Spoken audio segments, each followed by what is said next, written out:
Assalamualaikum warahmatullahi wabarakatuh.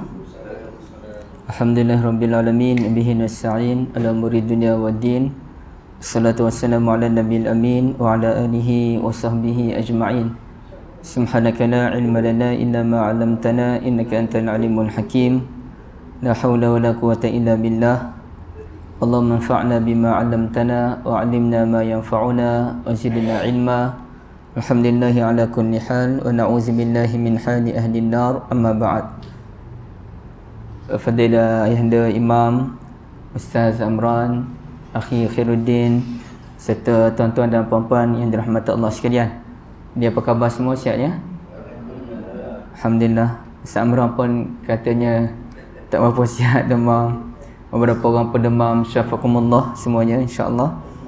Jadi saya pun sebenarnya balik dari rumah Khairuddin yang itu pun lalu sini nampak dah ada pagar dah kat sini. Jadi kena ada kes ke? Tak ada kan? Anjing masuk. Oh, anjing masuk. Kes anjing je lah Okey. Jadi alhamdulillah lah dah ada lebih selamat lah insya-Allah ya. Ustaz Syamsuddin datang ke malam ni? Dah datang hari 30. Oh, dah datang yang lepas. Oh, bukan malam ni lah. Okey. Oh, ingatkan nak jumpa dengan dia. Baik, tuan-tuan sekalian, insya-Allah kita sambung. Tapi kebetulan Din tanya tadi, saya ada posting di Facebook satu soalan. Apakah solat yang kita memang tak boleh nak buat dan orang lain tolong buatkan untuk kita, tuan-tuan? Okey, saya ulang balik. Apakah solat yang kita memang tak boleh nak buat dan orang lain yang tolong buatkan untuk kita, dia wakil kita? Solat jenazah. Solat jenazah tak arti lah kita dah mati dah. Ini kita masih hidup lagi. Atau boleh juga kita dah meninggal pun ya juga, tapi solat jenazah tu memang kita tidak disyariatkan solat jenazah. Yang kita ialah kita memang kena solat jenazah untuk orang lain.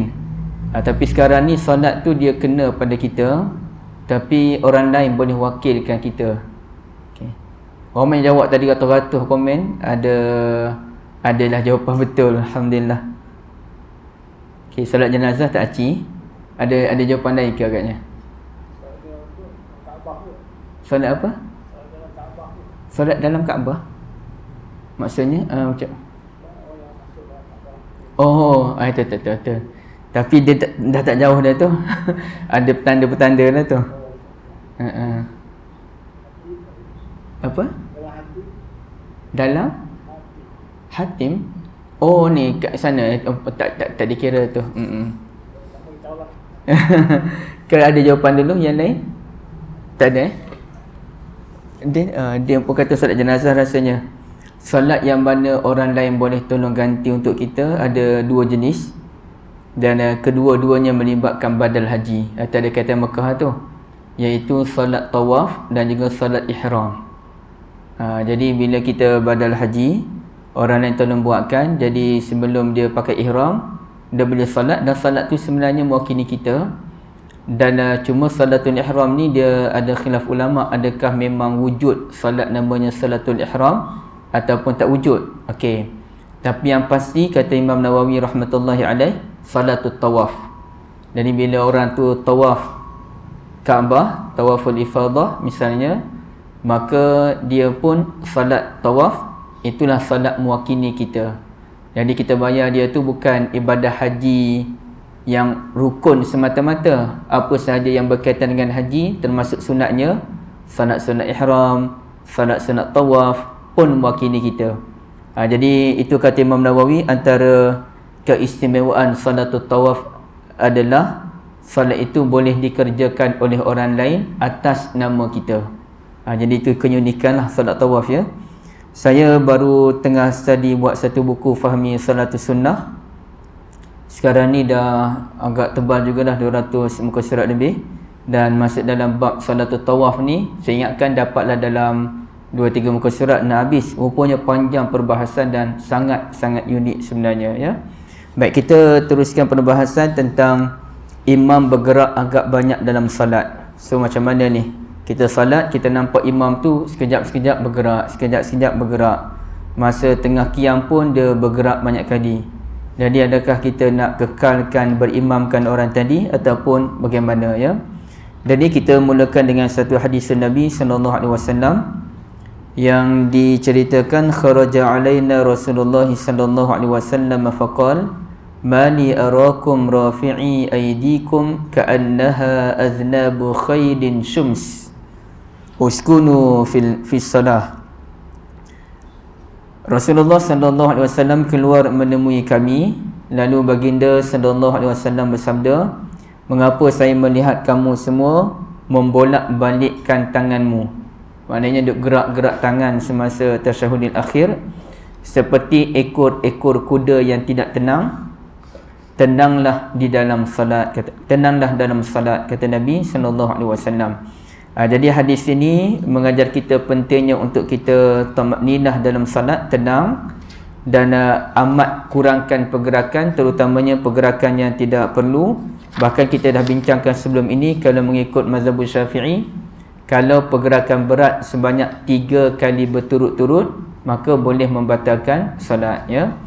Tapi saya kira dalam bab pergerakan ini, mazhab yang paling ringan adalah mazhab Hanbali. Inilah mazhab yang paling ringan. Sebagai contoh, dirumuskan oleh Syekh Ibn Utsaimin, katanya pendapat yang terbaik dalam bab ini ialah maksud pergerakan yang banyak ialah adalah apabila kita lihat orang yang sedang salat bergerak sehingga kita menyangka dia bukan salat kerana terlalu banyak pergerakan. Jadi pergerakan yang tak dibenarkan itu adalah pergerakan yang kalau kita tengok dia ni, kita confuse, salat ke tengah buat apa sebenarnya, kerana terlalu banyak pergerakan. Katanya inilah penentuannya, okey, iaitu sehingga orang menyangka kita bukan salat, itulah pergerakan yang tidak dibenarkan. Artinya kalau kita bergerak dan orang masih nampak kita sedang salat, maka ia dimaafkan. Maka dalam kes imam yang bergerak banyak tadi, langkah pertama yang kita boleh ambil adalah langkah bersangka baik.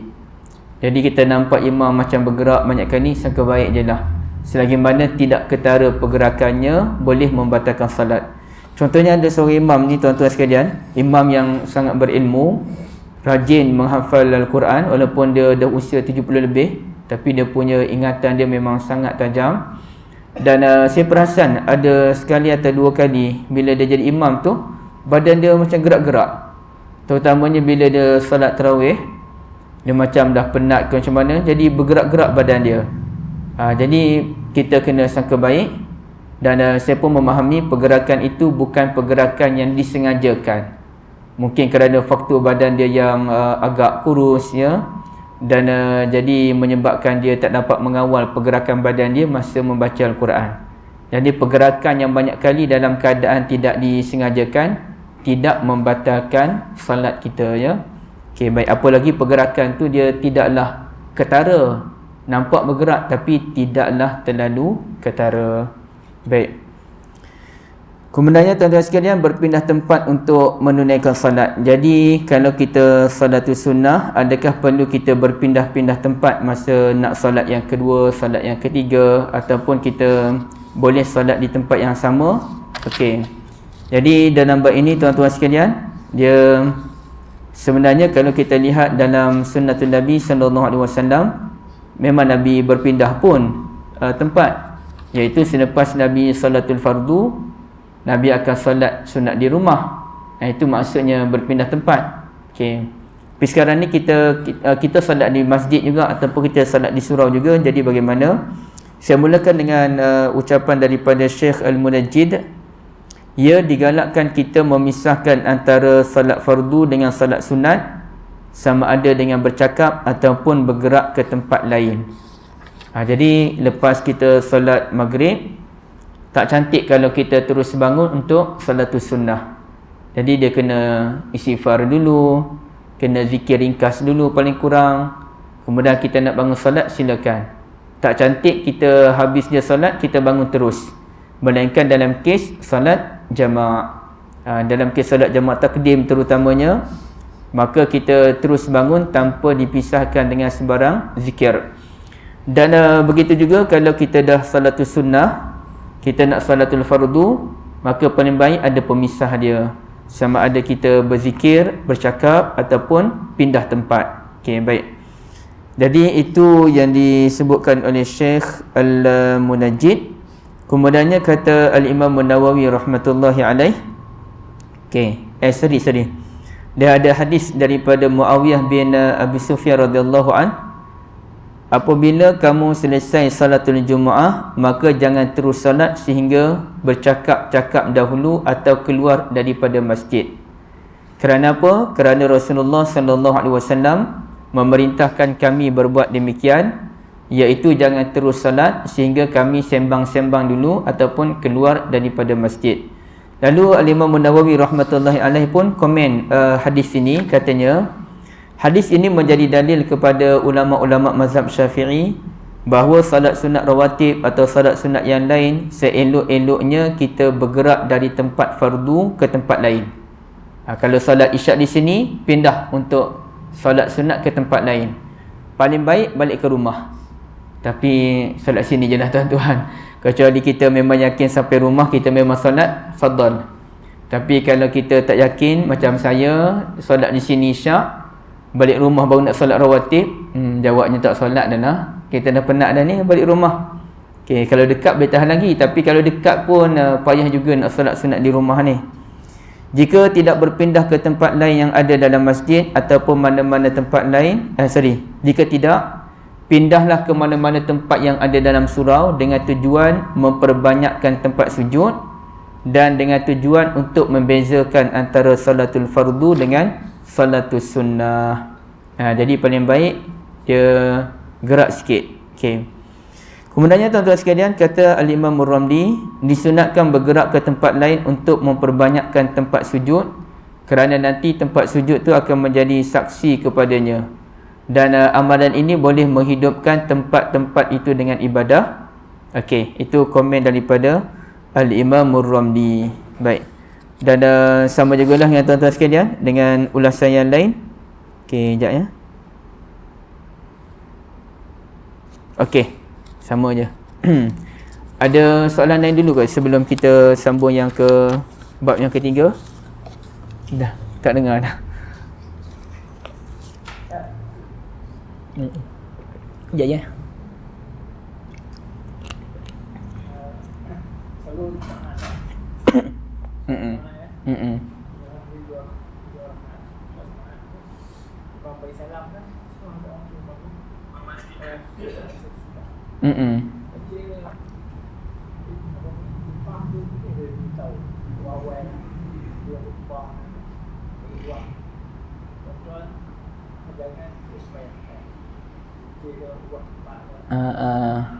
Okey. Sebab banyak yang bangun terus. Okey. Jazakumullah khair Tuan Haji. Ada dulu orang tanya saya soalan ni. Dia tanya, ada seorang ustaz bagi tahu tak boleh solat sunat terus selepas solat Jumaat. Kata dia. Jap. Dulu kita bincang buku jilid 2 ke 1? Dulu jilid 1 dulu. Tak sebulan ni. Jilid 2? Astagfirullahalazim. Kita dah habis bincang lah ni kan. La ilaha illallah. Patut saya rasa pelik. Saya dah tanda buku ni. Sepatutnya kita bincang jilid 1. Tuan-tuan, saya tukar balik. Mana kita dah bincang tajuk ni. Saya dah baca tadi, rasa macam dah bincang tajuk kat sini. Sekejap, saya ambil buku sekejap. Saya tertukar tempat rupanya. Sekejap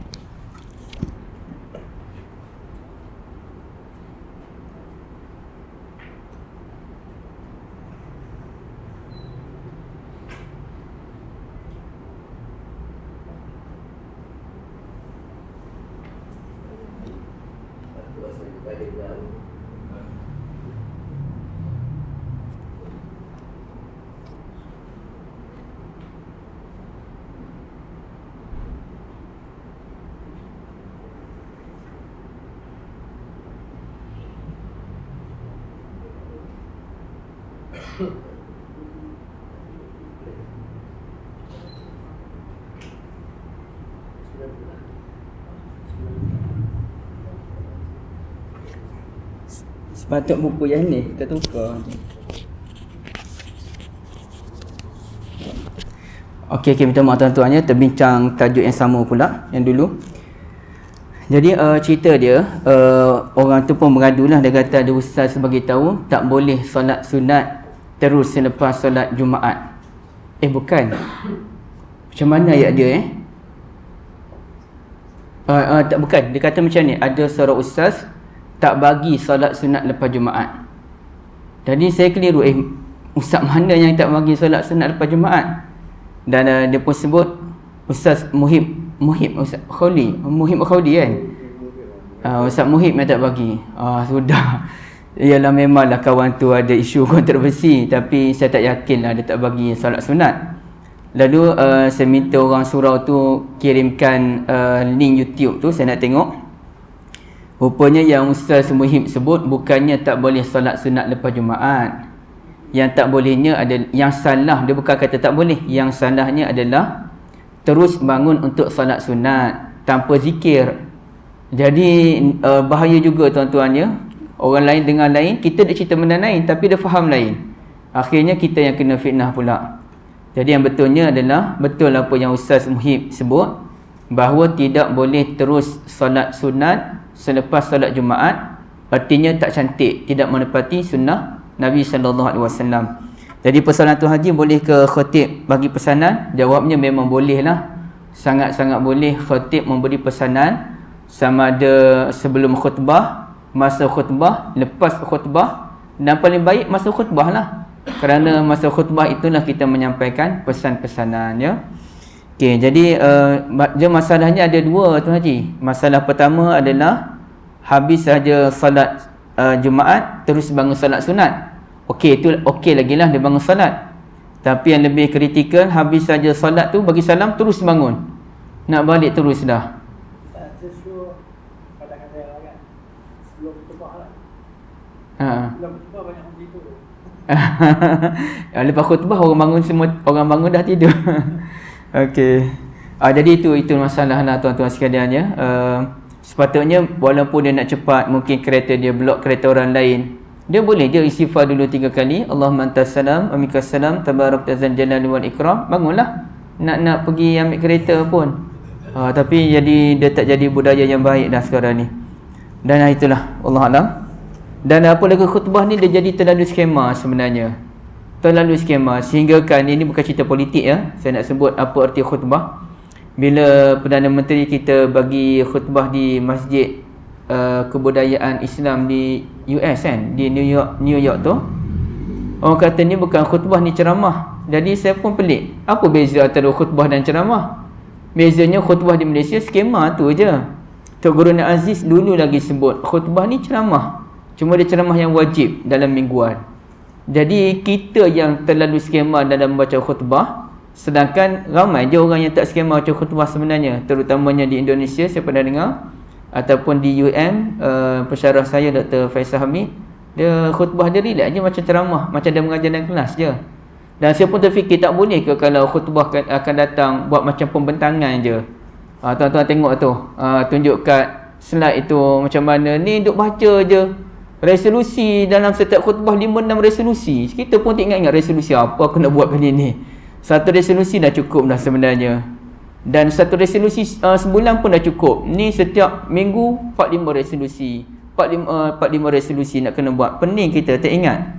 Terlalu banyak. Dia menabur maklumat yang terlampau banyak sebenarnya. Tapi saya dengar di Negeri Sembilan hari itu, khutbahnya sangat syak, ringkas dan sangat-sangat padulah dia punya isi khutbah dia. Okay, Allah Allah. Kita terus. Cuma saya terlupa nak tanda yang kita dah bincangkan di sini ni. Saya nak kena dapat kepastian daripada Din. Kita dah bincang belum baca ta'awuz sebelum tidak sempat solat asar? Kita dah bincang kan? Menyedari ada najis dalam solat, dah bincang kan? Hulur kaki ke arah kiblat, dah bincang. Hukum melihat mushaf tak apa, asal-usul tasyahud. Teman-teman, saya terlupa nak tanda. Arah mata masa solat, dah bincang kot. Menutup mata masa solat, menoleh kiri kanan, bercakap dengan orang yang sedang solat. Belum bincang Bercakap dengan orang yang sedang solat. Okey. Maaf ya, saya terlupa nak tanda kat mana kita dah ni. Okey, baik. Bercakap dengan orang yang sedang salat, adakah ia dibolehkan ataupun tidak? Dan antara perbincangan khusus dalam bab ini adalah memberi salam kepada orang yang salat. Contohnya kita masuk ke AQS ni, ada orang yang sedang salat, jadi 2-3 orang, boleh tak kita masuk dan memberikan salam kepada orang yang sedang salat tadi? Jadi di situlah kita dapati ada dua pandangan ulama. Satu ulama yang tidak membolehkan, iaitu Imam Abu Hanifah, dan ada ulama yang membolehkan, dan ada ulama yang membolehkan tapi kalau boleh jangan buatlah. Itulah ceritanya. Tapi hukumnya boleh tak boleh? Adakah ia haram? Jadi ramai ulama kata boleh dan tidak haram, cuma kalau boleh tak payah buat, ya, kerana mengganggu konsentrasi orang yang sedang salat. Jadi ini kerana pernah Nabi SAW salat dan sahabat Nabi masuk memberikan salam pada baginda, dan Nabi tak marah pun sahabat tersebut. Cuma Nabi angkat tangan, dan habis salat barulah sahabat tadi Ibn Mas'ud radhiyallahu anhu tanya Nabi SAW, kenapa Rasulullah tak jawab salam saya tadi, hanya mengangkat tangan? Jadi Ibn Mas'ud ni beliau hijrah ke Habsyah. Dari Habasyah tu beliau pergi ke Madinah. Jadi beliau ni terlewat sedikit hijrah ke Madinah. Masa Nabi SAW pindah ke Madinah, sudah tidak dibenarkan lagi menjawab salam orang yang sedang salat. Tak boleh jawab salam, tak boleh mendoakan orang bersin. Masa di Mekah boleh, di Madinah tak boleh dah. Jadi kata Nabi SAW, dalam salat ni kita ada kesibukan kita tersendiri, jadi tak boleh dah nak jawab salam dan sebagainya. Tapi adakah Nabi marah dan kali jangan bagi salam? Tak. Cumanya Nabi cerita tak boleh jawab salam je. Sebab itu ramai juga ulama membenarkan kita bagi salam, dan paling baik kita bagi salam dengan suara yang perlahan, sekadar mendoakan orang je. Masuk, Assalamualaikum warahmatullahi. Dan orang yang sedang salat terpulang, sama ada nak, kalau dia dengar, nak angkat tangan pun boleh, nak teruskan pun boleh. Baik. Jadi sekarang ni bagaimana interaksi dengan orang yang sedang salat, yang diceritakan oleh Ummu Salamah radhiyallahu anha ketika Nabi SAW masuk ke rumah beliau selepas salatul asar. Masa tu Ummu Salamah ni sibuk mengurus tetamu datang daripada Bani Abdi Haram. Bani Haram. Okey. Bani Haram ni datang jumpa dengan Ummu Salamah, beliau terlalu sibuk. Nabi SAW pula masuk ke rumah Ummu Salamah radhiyallahu anha dan terus mengerjakan salat di satu penjuru. Lalu kata Ummu Salamah kepada pembantunya, fa arsaltu ilaihi al-jariyah fa qultu qumi bi jambihi sallallahu alaihi wasallam. Maka saya pun memerintahkan pembantu rumah saya kata, awak berdiri di sebelah Nabi sallallahu alaihi wasallam, faquli, dan tanya Nabi, faquli lahu, taqulu laka Ummu Salamah ya Rasulullah, sami'tuka tanha an hataini wa araka tusallihima. Ummu Salamah berkata kepadamu, wahai Rasulullah, bahawa Rasulullah halang daripada salat sunat lepas asar. Namun sekarang ni kami tengok Rasulullah buat salat sunat lepas asar. Maka Nabi SAW pun dalam hadis tersebut, riwayat Bukhari, baginda angkat tangan, bagi syarat pergi dulu, angkat tangan pergi dulu. Maka dia pun pergilah balik ke tempat Ummu Salamah. Dan habis saja salat, maka kata Nabi SAW, yang saya salat tadi adalah salat sunat ba'dah zuhur, yang saya tak sempat nak salat. Jadi sepatutnya kalau kita tak sempat salat ba'dah zuhur, lepas zuhur, kita boleh salat lagi pukul 3, pukul 4. Tapi Nabi terlalu sibuk. Dan bila masuk asar pun, lepas azan asar pun tak sempat juga Nabi nak salat ba'da zuhur. Jadi paling cantiknya salat ba'da zuhur lepas antara azan dengan iqamah asar, boleh di situ. Tapi Nabi tak sempat. Dan yang Nabi sempat adalah salat sunat ba'da zuhur selepas salatul asar. Jadi ceritanya, poin dia adalah boleh kita tanya orang yang sedang salat, ya, dan orang yang salat boleh memberikan isyarat tangan. Saya hari tu salat di Perpustakaan Selangor, tengah duk bertapa kat library ni. Dan alhamdulillah zuhur asar kita boleh salat di surau dia. Okey, jadi kita peluang boleh azan, ya. Dah tak ada orang dah ni. Kemudian barulah orang datang. Dan masa saya sedang solat qiblah zuhur tu, kita pun takut juga sebenarnya. Kan kita solat kan tiba-tiba orang datang berimamkan kita, ataupun orang buat jemaah geng-geng dia, sedangkan kita tengah solat sunat. Okey, jadi saya masa tu saya bela, saya nak buat macam mana, entah saya pun duduk tepi tu, saya solat sunat dulu. Datang orang duduk sebelah saya, dia nak solat, dan ni saya terpaksa bagi bahasa isyarat. Saya bagi bahasa isyarat, dia pun tak jadi ikut, tapi dia solat terus zuhur. Sedih saya. Habis saja solat sunat, saya kejar dia untuk solat zuhur dengan dia. Alhamdulillah sempatlah. Dalam beberapa rakaatnya sempat.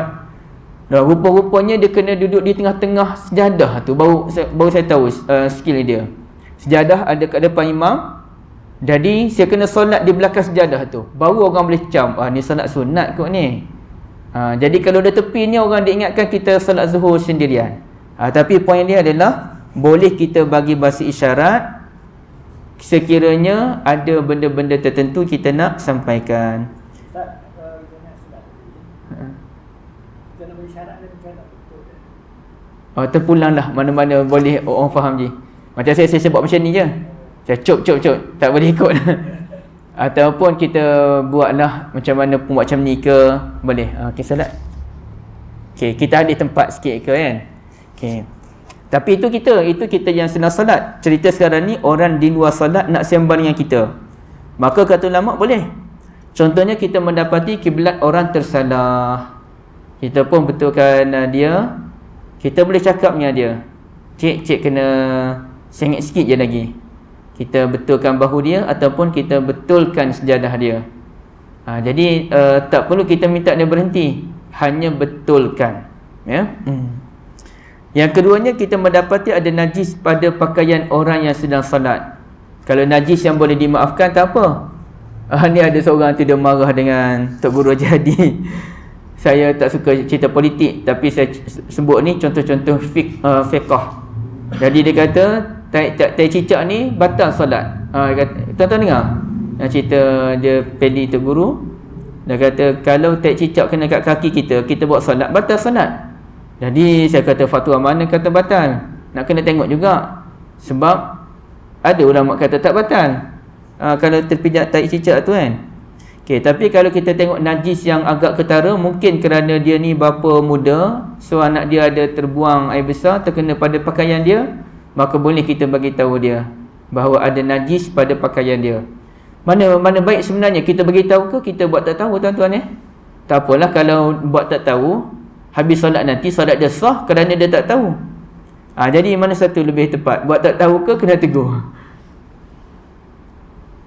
Macam ni dia? Tegur tegur, nahi mungkar nahi mungkar. Kerana Jibril alaihi salam pun tegur Nabi sallallahu alaihi wasallam yang sedang salah. Ada najis pada selipar Nabi. Nabi pun cabut selipar. Sahabat Nabi pun cabut selipar semuanya. Dan Nabi tanya, kenapa kamu semua cabut selipar? Dah Rasulullah cabut, kami takut dah tak boleh pakai selipar masa salat. Kata Nabi ada najis tadi, Jibril bagi tahu. Kalau Jibril nak consider, tak apa dululah, bagi Nabi habis solat dulu, baru Jibril bagi tahu Muhammad tadi ada najis tadi, tapi tak apalah, dah habis solat ke sah. Yang kali kena hati-hati. Tak ada.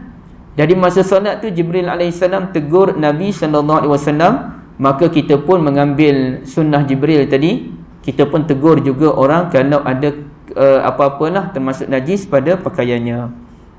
Ataupun kita lihat dia solat agak terkocoh-kocoh, laju solat dia, tak menjaga adab, pun boleh kita tegur.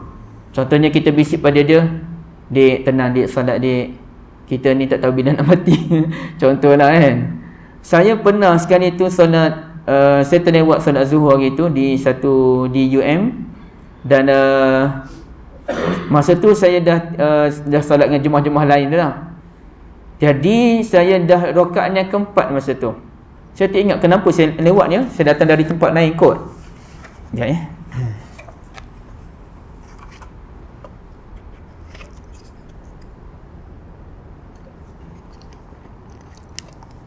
Saya rakaat yang keempat, ada orang tu baru masuk, dia rakaat yang pertama.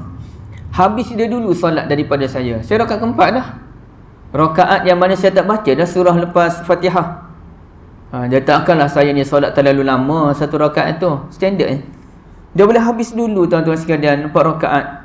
Dan ni saya fikir saya nak pergi kejar tempat dia sebenarnya supaya tegur jangan laju sangat masa dia tengah solat, tapi tak sempat sebab dia siap dulu. Jadi kita pun nak macam mana kan. Okey, jadi kalau kita tengok orang solat terlalu laju, boleh kita tegur, solat dengan tenang, sabar, jangan laju sangat kan. Tambah-tambah kalau anak kita, menantu kita, lagilah kita kena tegur nak selamatkan keluarga kita ni. Ataupun kita meminta sedikit laluan agar dia ke tepi sikit.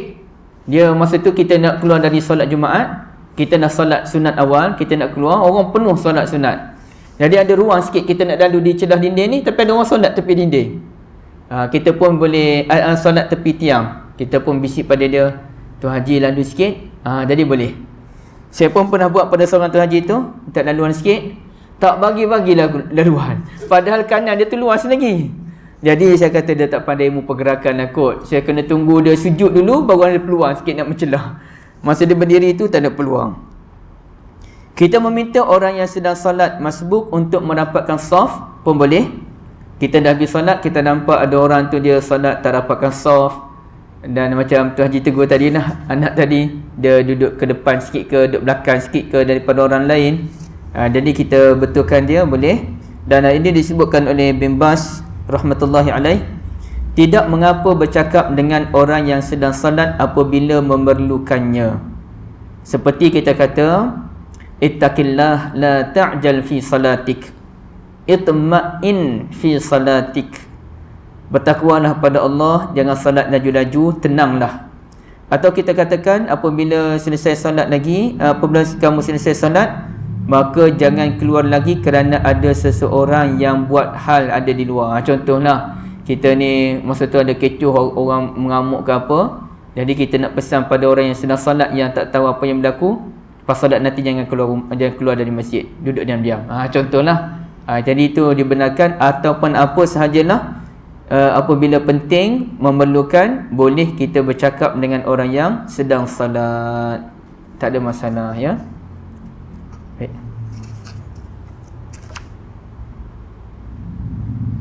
Termasuklah kalau kita nak minta dia alih kereta dia pun dibolehkan.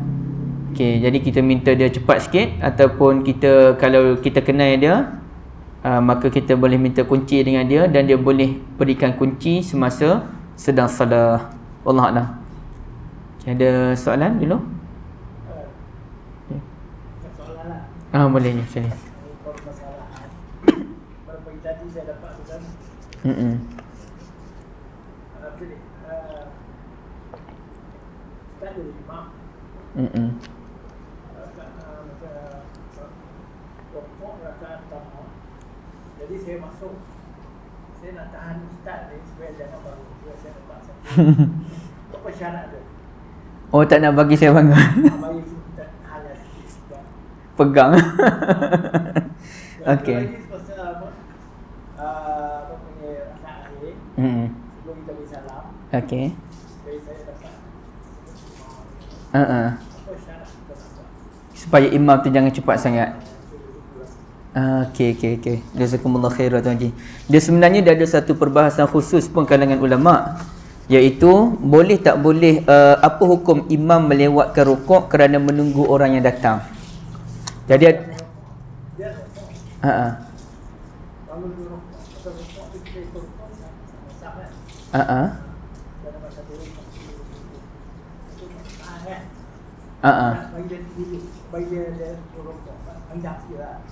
saya faham. Okey, saya faham soalan Tuan Haji. Cuma dia punya asas dia, ulama bahas apa hukum imam menunggu orang ketika rukuk. Maknanya imam tengah rukuk, dia nak tunggu orang tu. Dia dengar bunyi pintu ke, dia dengar orang berdehem ke, kita ni nak bagi imam tunggu dulu. Okey, jadi ada dua pendapat ulama. Satu ada ulama yang bagi, satu ada ulama yang tak bagi. Dan ulama tak bagi ni dia kata tak boleh kita memanjangkan rukuk kerana manusia. Kita salat ni kerana Allah. Kenapa kita nak panjangkan kerana manusia pula? Okey, itu hujah ulama yang tak bagi. Hujah ulama bagi pula, memanglah kita rukuk kerana Allah kan, tapi kan banyak toleransi kita dalam salat dengan manusia. Contohnya masa Nabi SAW salat, rakaat pertama panjang, rakaat kedua Nabi dengar budak menangis kan, Nabi pendekkan. Jadi boleh ke Nabi pendekkan solat kerana manusia? Sepatutnya tak boleh lah, kalau ikut sifir yang pertama tadi. Ataupun kita meringkaskan solat bila mendapati ada orang yang uzur.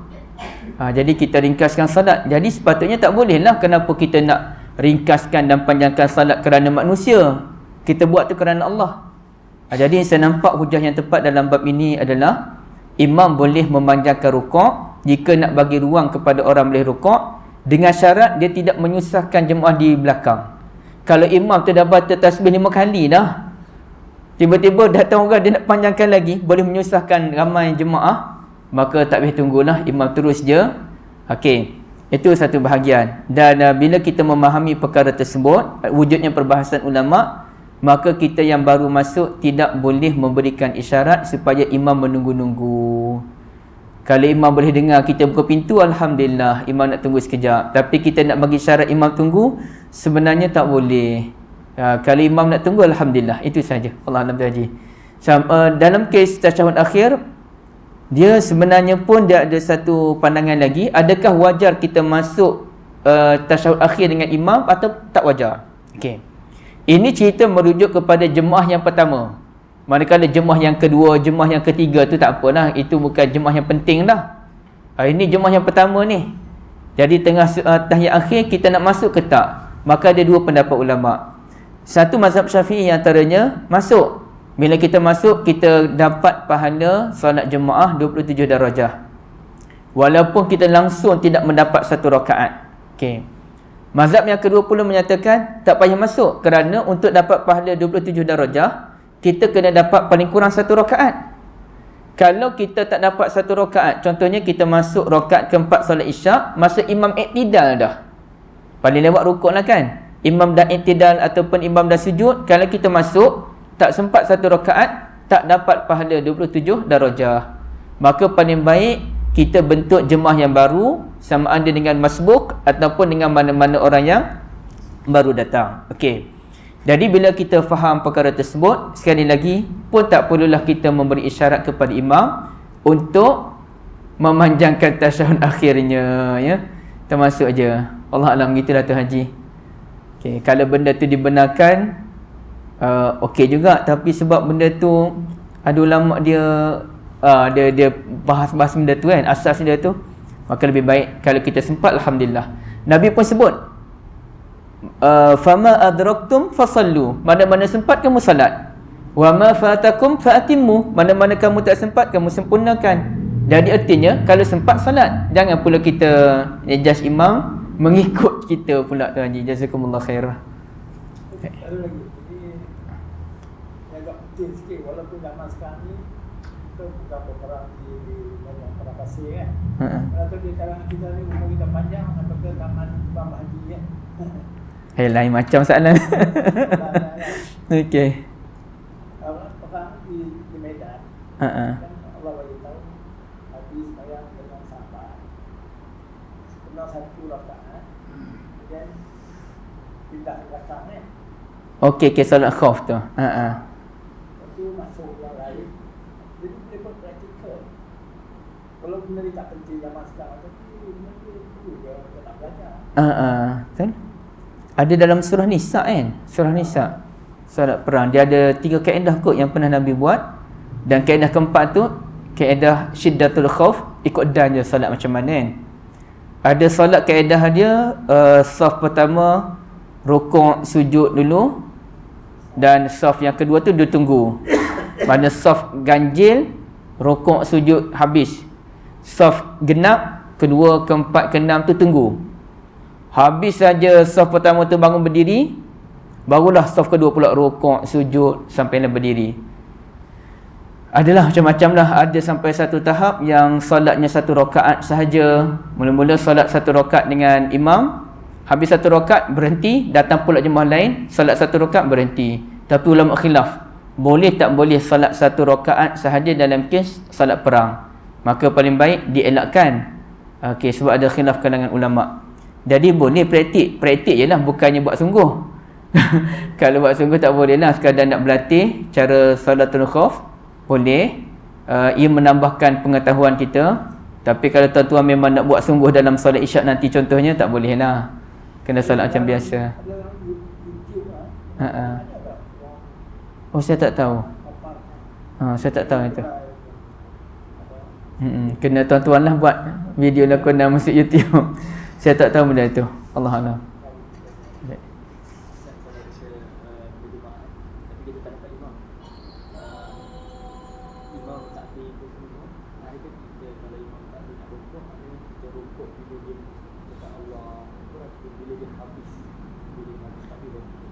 Oh.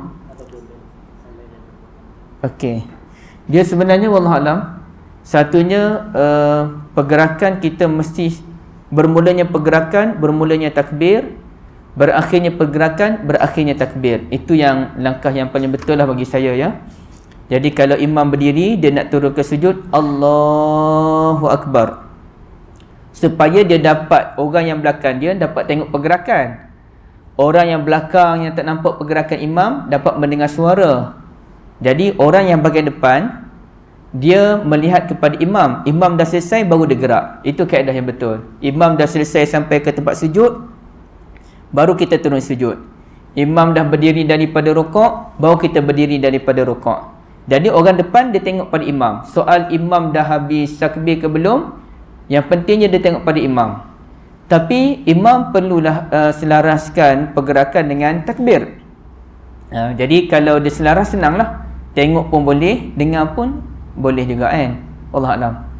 Itulah jadi yang betulnya insya-Allah imam dah selesai sampai tempat dia, dah habis takbir, baru kita bergerak.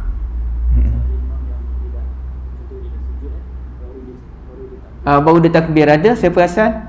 Jadi saya pun kalau saya Nadin, saya tunggu dia habis takbir dia baru saya turun. Sebab kita pun keliru, iman macam mana sebenarnya. Dia dah berdiri tegak dah. Sami Allah liman hamidah. Jadi kita pun jadi keliru dengan pergerakan dia. Allah Allah. Seperti pada cakap tadi kan, saya ada baca hadis apa lah. Sahabat beritahu tentang hal ini.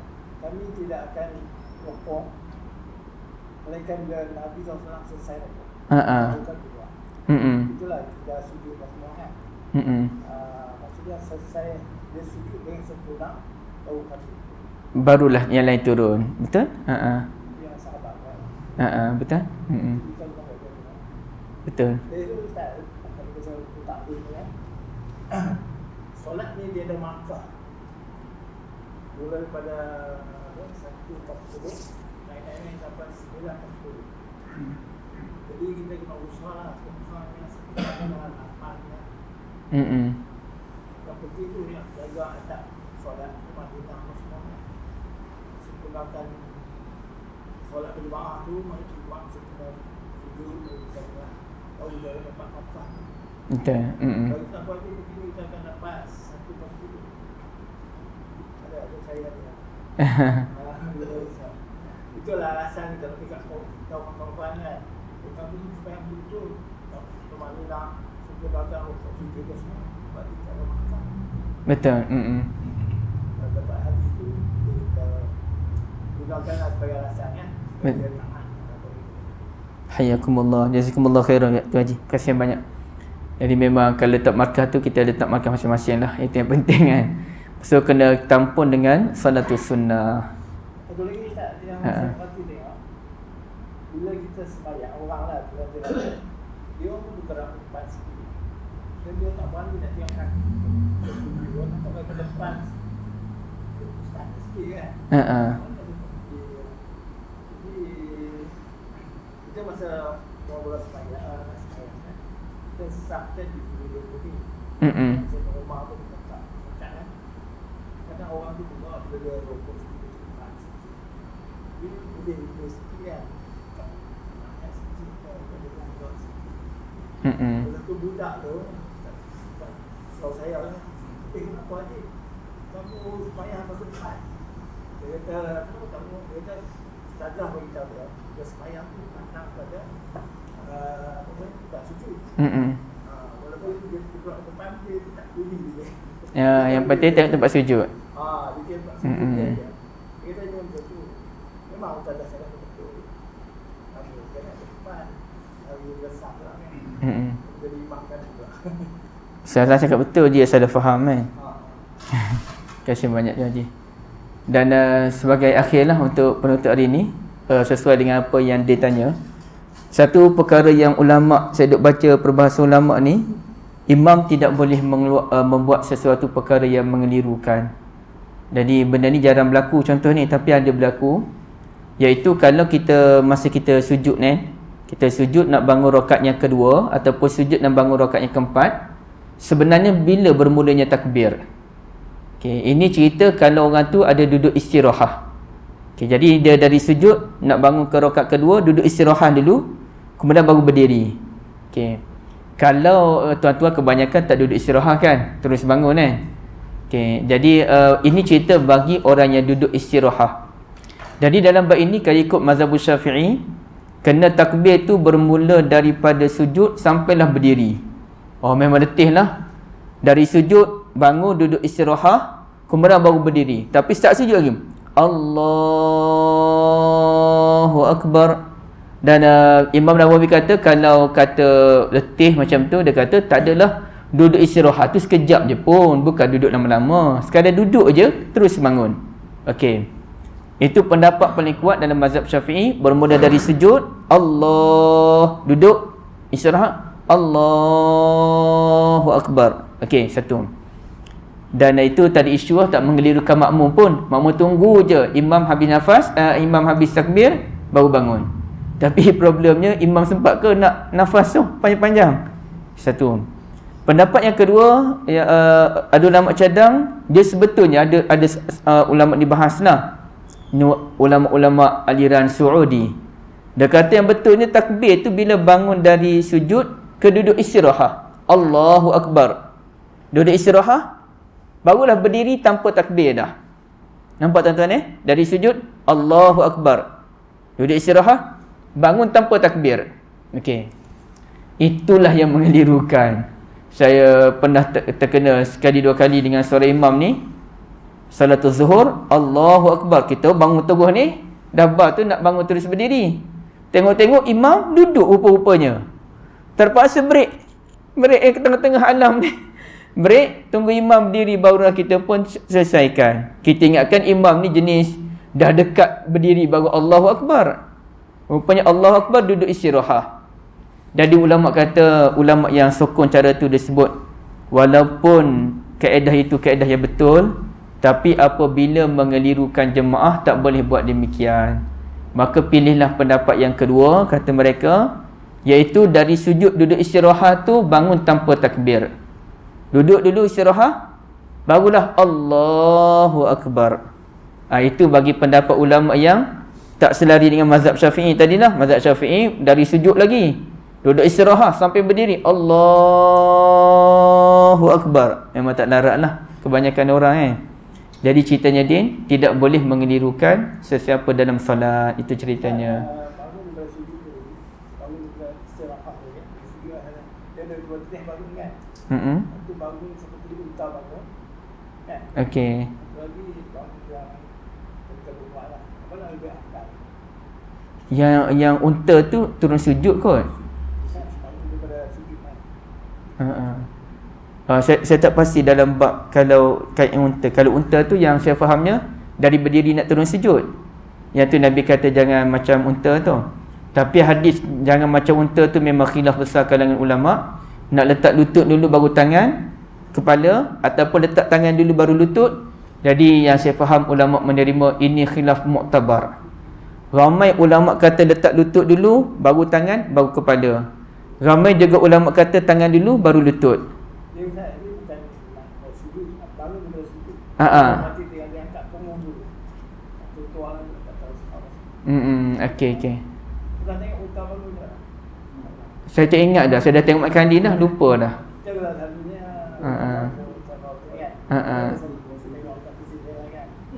Dia angkat punggung dia, dia angkat guna tangan tu. Okey. Okey. Terima kasih banyak Tuan Haji. Saya clear benda tu. Jadi kalau kita sebenarnya dah ada kaitan tadi. Kalau kita pegang pendapat yang kata turun lutut dulu, baru tangan, baru kepala, bila bangun pun sama juga. Angkat kepala, maknanya bangun tu angkat kepala, angkat tangan, baru lutut. Okey.